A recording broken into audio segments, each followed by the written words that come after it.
Tout de suite, le journal.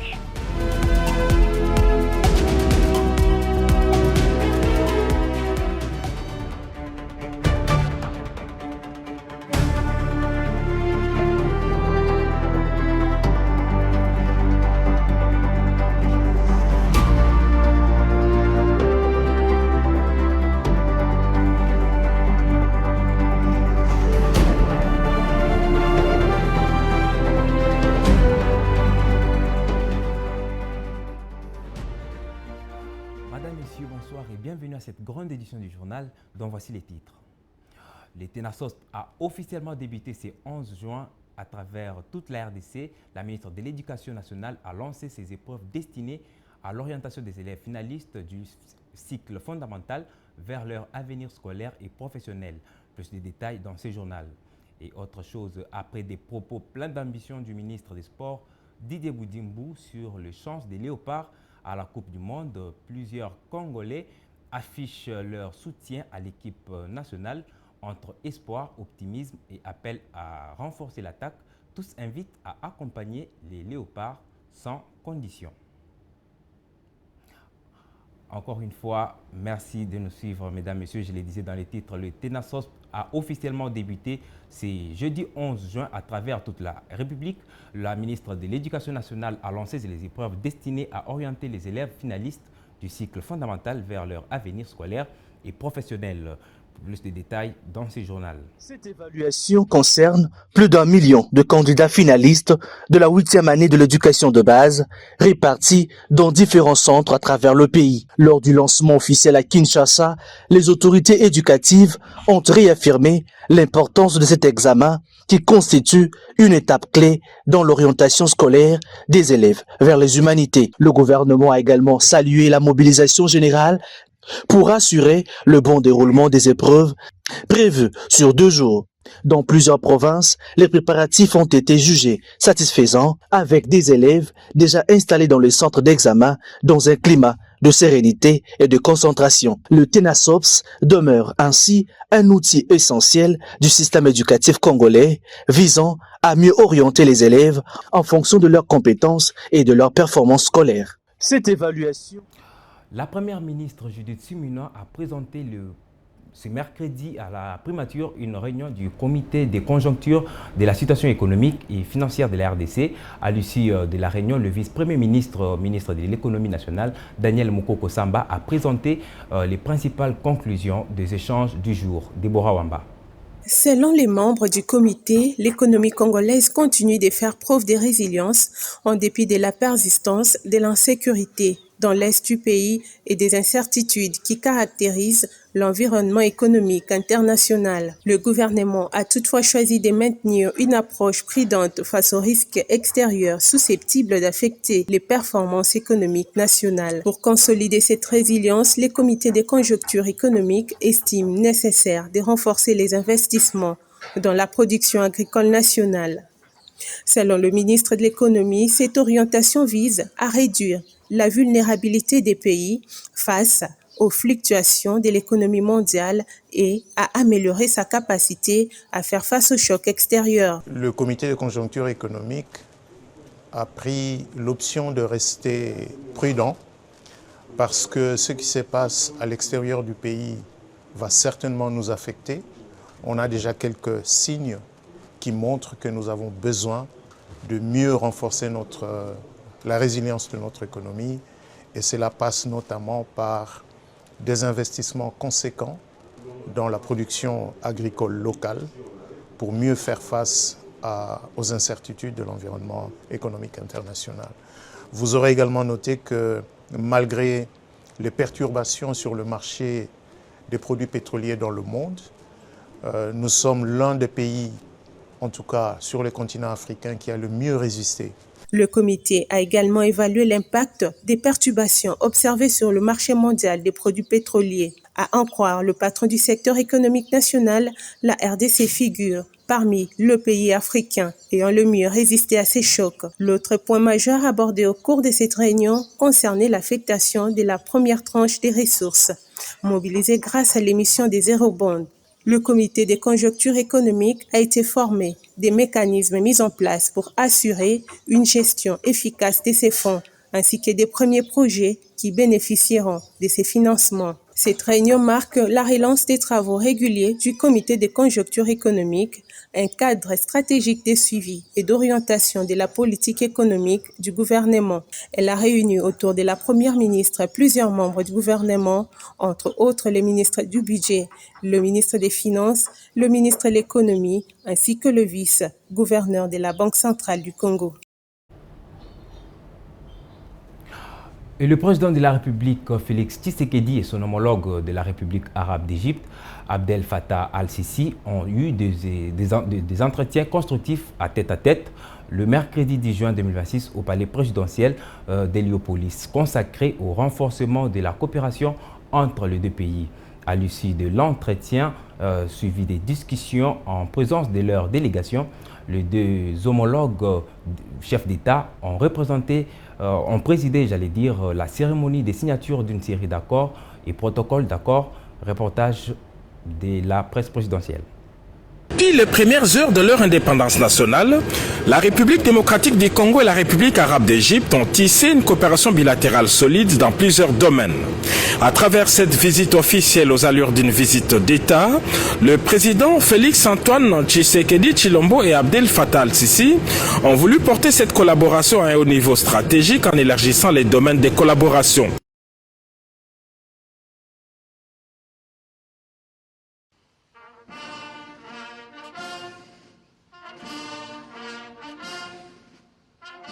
Au cours de leur échange en tête-à-tête, les deux chefs d'État ont passé en revue l'état des relations entre leurs pays, ainsi que les perspectives de leur renforcement dans plusieurs domaines prioritaires, à savoir les consultations politiques et diplomatiques, la santé, le développement urbain et la gestion des villes, ainsi que les relations bilatérales d'investissement. Des accords et mémorandums d'entente ont été signés dans chacun de ces domaines.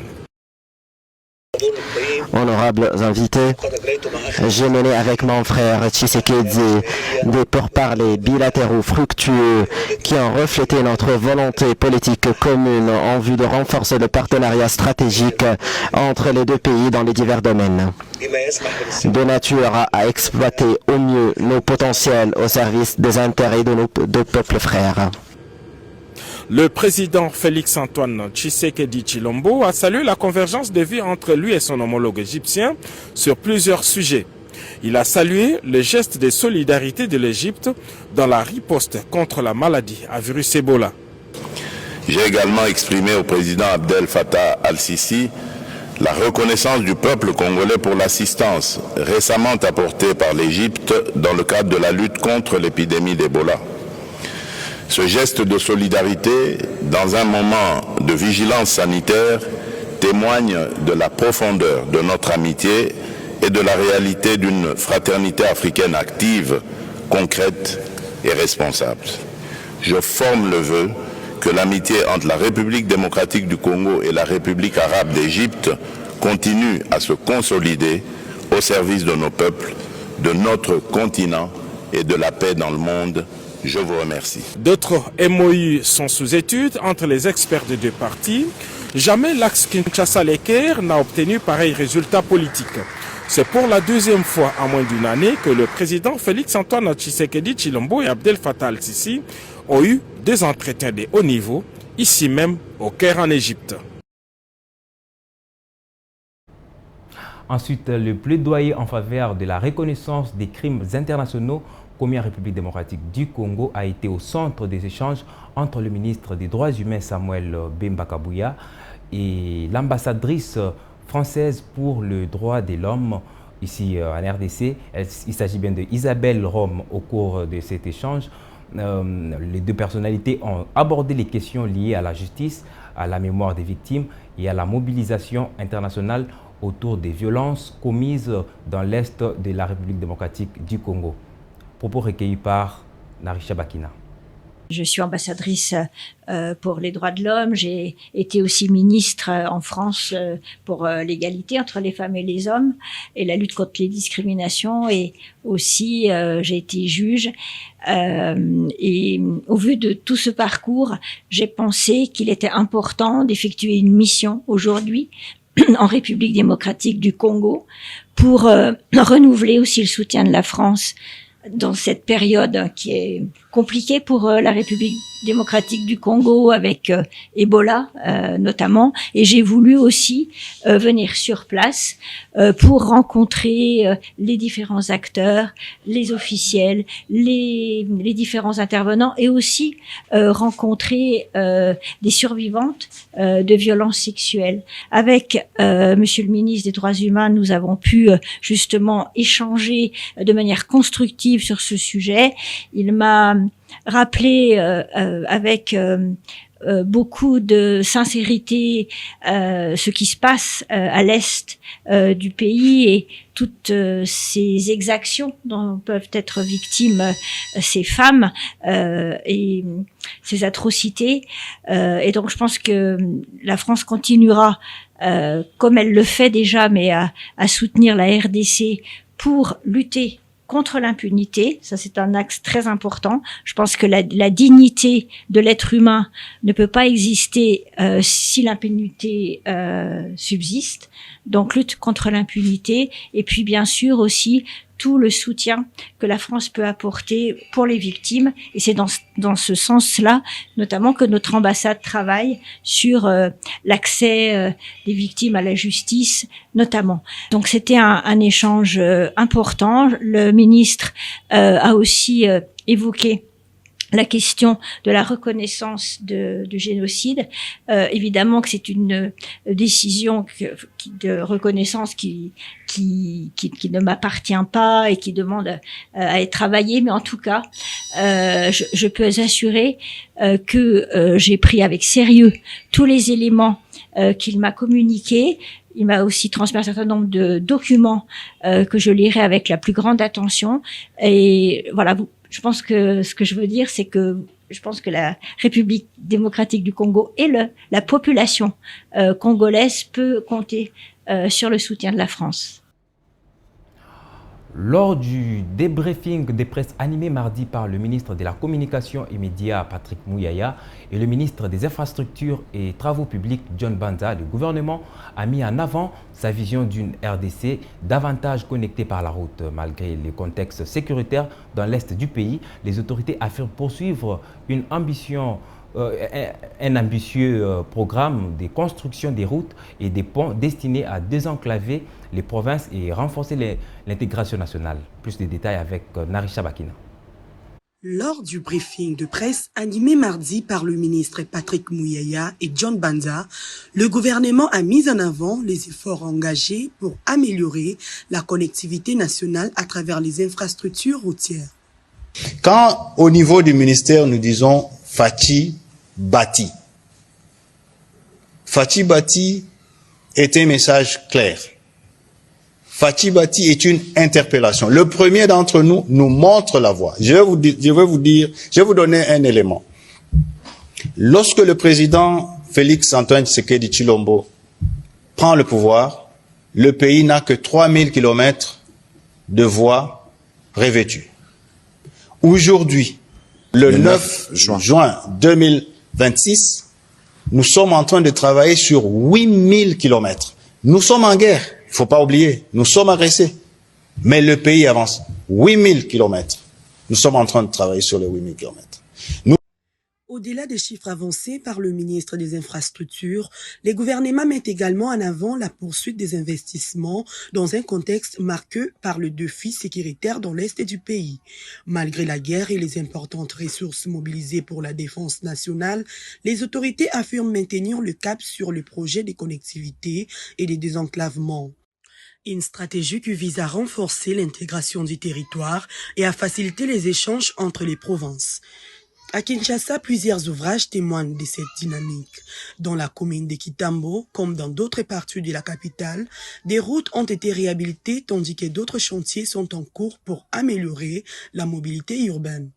En Provence, la construction de ponts, la réhabilitation des routes nationales et l'ouverture des nouveaux axes de circulation s'inscrivent dans la volonté de rapprocher les différentes régions du pays et de soutenir l'activité économique. Pour les gouvernements, le développement des infrastructures demeure ainsi l'un des leviers majeurs pour accompagner la croissance et consolider l'unité du territoire national.